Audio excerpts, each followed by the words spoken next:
This is video number 2 in the Social Interaction in GURPS series. Last time I talked about the basics, including the reaction and influence roles, but this time let's talk about the influence skills in more detail.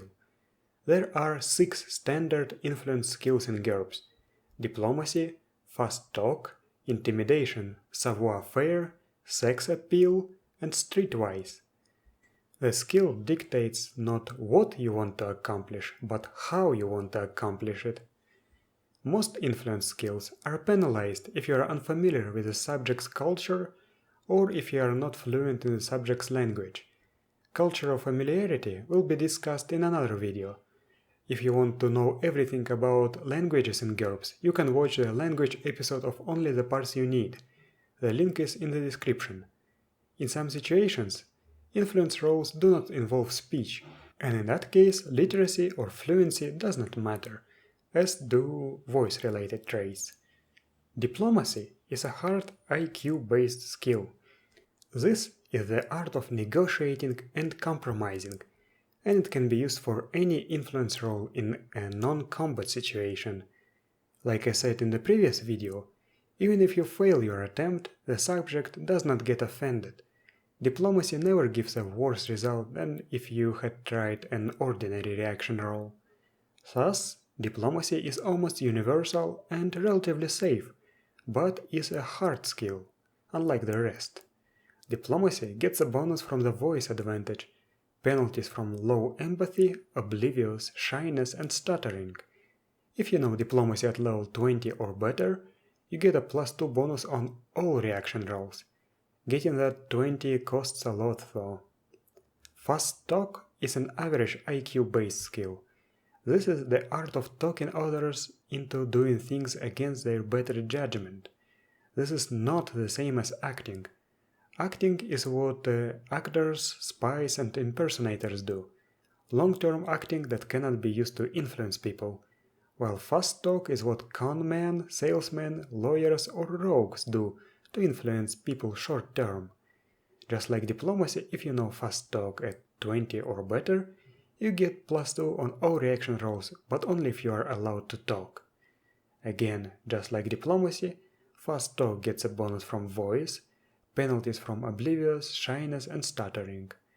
In addition, it is penalized for truthfulness, and the GM may also give you a modifier if you describe your approach in more detail, rather than just saying that you roll fast talk. If the story is plausible, then a bonus is appropriate, and vice versa. As you can see, fast talk is slightly more limited and risky than diplomacy, but it is an average difficulty skill. Intimidation is an average will-based skill. This is the skill of hostile persuasion. The results of a successful attempt vary, depending on the kind of person you are influencing. Also, if you roll a critical success, or if the subject critically fails his will roll, the subject also must make a fright check. The skill description also has rules for group intimidation, whether it's a single character intimidating a group of NPCs or multiple characters intimidating an even larger group of NPCs. You can also try rolling a quick contest of fast talk versus the subject's IQ before you attempt intimidation to appear more intimidating when you can't back that up. If you win, you get a +3 bonus, but if you tie or lose, your intimidation attempt fails automatically and you get a very bad reaction instead of a bad one. Intimidation has a ton of modifiers: displays of strength, callous, negative appearance, size difference, reputation. All these can give you a bonus. Oblivious, shyness, the subject's fearlessness, clumsy dialogue penalize the skill. Requests for aid are always at -3 or worst. As you can see, this is much more limited than diplomacy or fast talk, but not only is this an average difficulty skill, but it is also a will-based skill, which means that it is cheaper to improve. Savoir-faire is an easy IQ-based skill. This is the knowledge of how to get along with or fit into a particular subculture that has a specific code of conduct.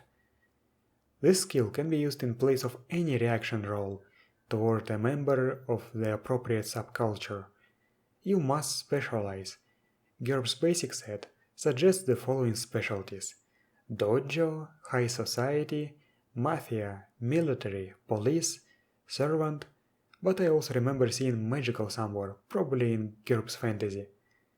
Savoir-faire gets a bonus if you are of a higher standing than those you are trying to influence, but gets a penalty if you are of a lower standing.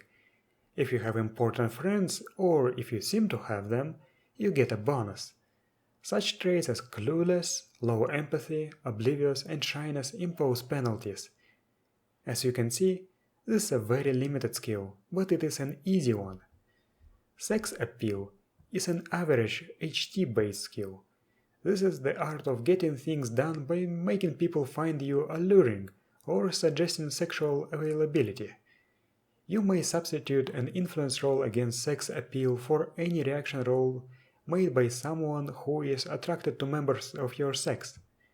Typically, only one attempt per subject is possible, but in some cases the GM might allow another attempt after a few weeks.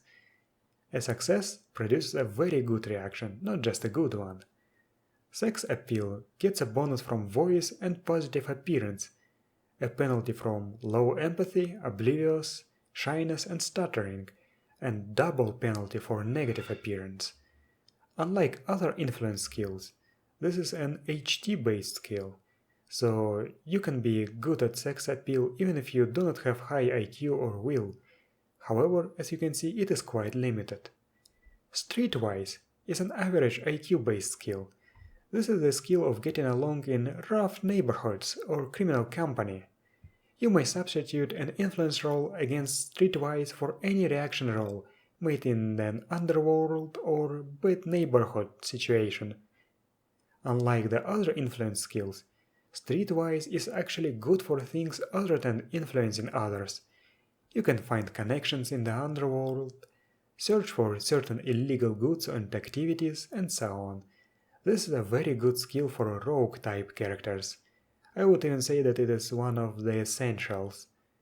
Streetwise gets a bonus for having a tough reputation, a penalty for being a stranger in the area, having shyness, low empathy, and oblivious.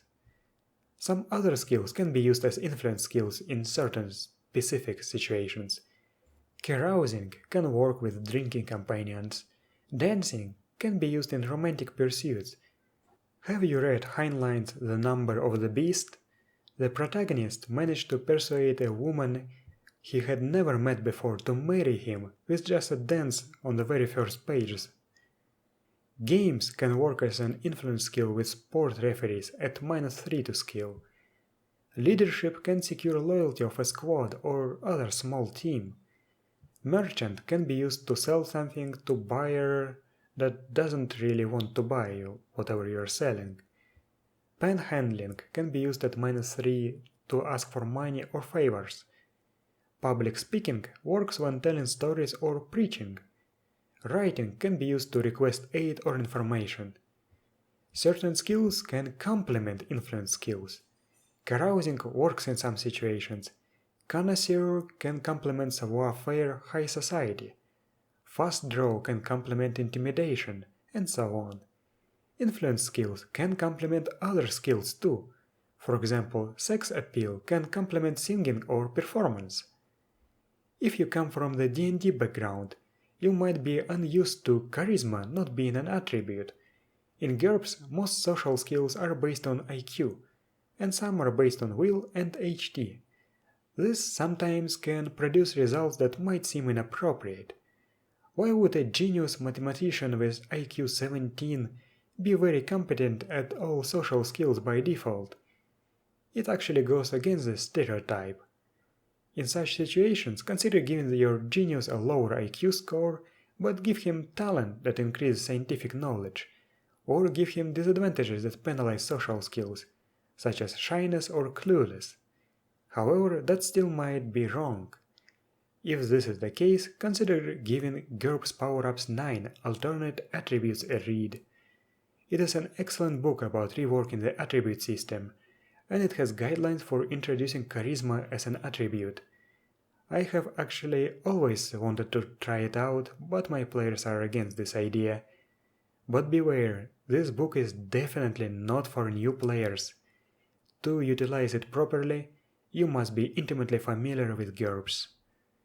There are some other nuances about influencing others, but they are outside of the scope of this video. If you'd like to know more, give GURPS Social Engineering a read. But for now, thank you for watching and I'll see you next time.